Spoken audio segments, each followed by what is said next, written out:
edges and brushwork and textures, and how you can create interest in your pictorials, and sometimes why some edges are softer than others to display and portray certain things, the translation. I'm going to walk around this painting a little bit, and you're going to see a variety of edges and applications. You can see on this area here, there's blending on this particular. Let me back up first so you know what I'm talking about. And then I can come back in. I wanted to get a little bit closer. Every once in a while, I used to do a lot of wildlife paintings, and this is a painting. It's a 16 by 20.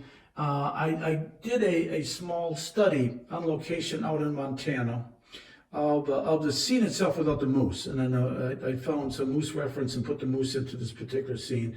But it was a wonderful scene of these logs along the stream. And I liked the variety, and when I did the study, I thought it would work great as an opportunity to put a critter in it occasionally, or I could have put a fly fisherman. So now you're seeing a close-up of the paint application, thick and thin, also textures, where I want to have a softer texture along the logs. There's still a sense of light and shadow, the light and shadow going across the ground. Let me see if we can get a brush here for a pointer that I can use. You have the shadow effects going across the ground and some of the shallow water here.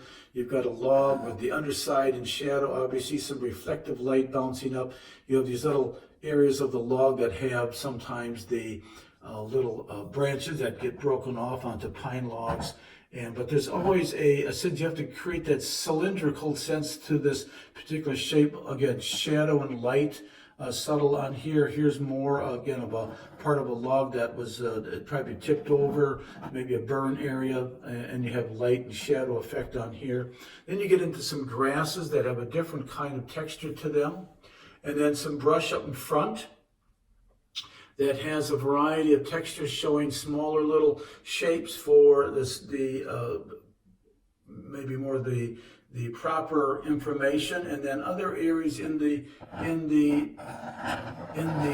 brush area or this bush where you don't have all that information. So this kind of helps to define it, and then without having to put every leaf in the bush, some of it is suggestive. Then you have the water in the background that has a movement to it, some mist coming up, so there's lost edges, and the paint is kind of blurred. Actually, I moved some of that after the paint was a little bit dry. This painting probably went to maybe a day and a half, and some of it dried overnight, so that when I went to soften the edges here, it was a little bit already, the paint was already set up. You can see the background. There's a little bit of reflection. I'm sorry to say that they always seem to, these cameras have a tendency of picking up reflection real easy on the tooth of a canvas. Here's background, very simple shapes back there. The animal itself, this is a Shera's moose that is found out west. They have a little bit different antler structure from a Canadian moose.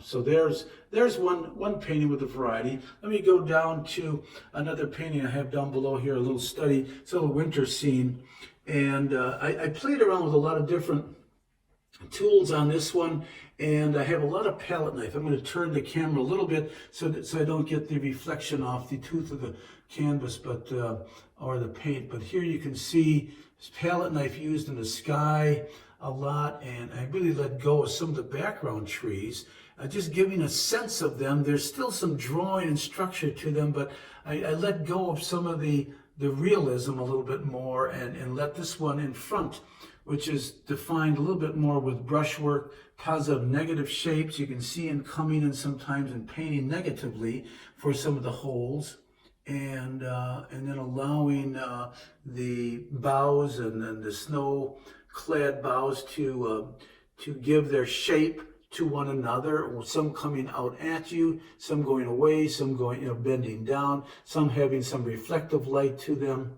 Here again, getting to a more palette knife in the background, where I'm letting go and becoming more abstract with the shapes. You get up close and there's not a whole lot there, but there's more, again, when you back up and see the whole thing, it works as hopefully as a nice unit.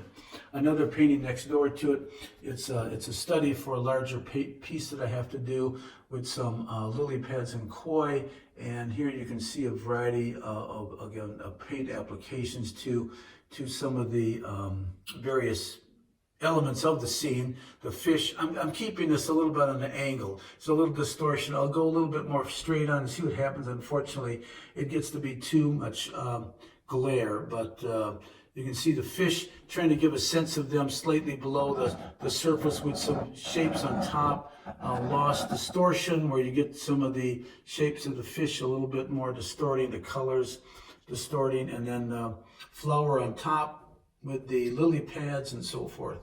Let me go over to one more painting I have off to the side here. And this is a study from out in Maui, and some of the waves crashing in, so there's quite a variety. We'll go to some softer edges here where you have the wave crashing against this rock. Nice soft variety, sometimes where there's some texture. The paint is a little bit more thinly placed here and softened, so you get that spray a little bit more thick where the spray is a little bit more condensed, if you will, and then starting to break up into the atmosphere a little bit more where it gets thinner. And then you have the waves themselves. You can see the texture. The paint is crafting and sculpting the subject. And then you have rocks that are handled a little bit different with some water on them from past waves that came in. So you see quite a variety of textures and paint applications. I can come in a little bit more to this.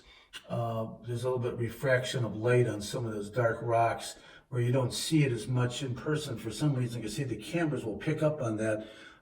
They're very sensitive to those little light values. So I'm just coming up to some of the water and the transitions to the sky, which is very, very subtle. There's hardly a transition there. Again, here's some tooth of the canvas from the original canvas coming through that didn't even get covered up. Direct marks as much as I possibly can without overworking them, without smudging into another color and getting contamination.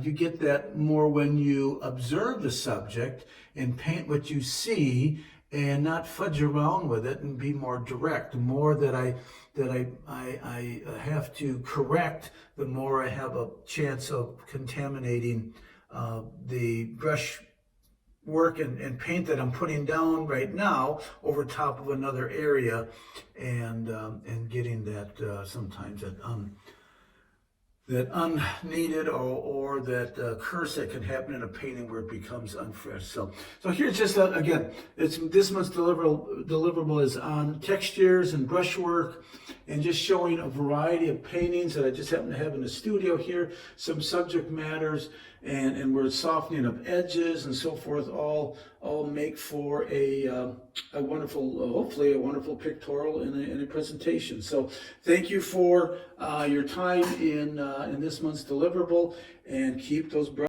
to the canvas. Bye for now. Hi, my name is Kenn Backhaus, and welcome to this online art instructional course. I've been involved in the arts professionally my entire life. I'm a signature member of the Plein Air Painters of America, master signature member of both the Oil Painters of America and the American Impressionist Society. My works have appeared in many of the national art magazines. I've been included in several books, to name a few: The Art of the National Parks, Sea to Shining Sea, and The Enchanted Isle Plein Air Painting on Catalina Island. I was one of the hosts for 2 art-related public television series: Plein Air Painting the American Landscape, and the art instructional series Passport and Palette. I've been teaching art workshops for over 20 years. Prompted by many students' requests, I created this particular study to studio course.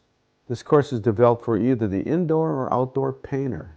The translation from a reference study to a larger studio painting has always been a challenging process. In this 4-week course, I define the tools of my trade, my palette, and an important color mixing demonstration. I will take you through the same exact process which has proven to be successful for me in the studio, including various creative options that will improve the results of your studio efforts. My process of teaching is wrapped around the sound and historic foundations and principles that are the guidelines that defines quality art. I feel confident and believe that you will discover this course to be very beneficial to your future artistic development.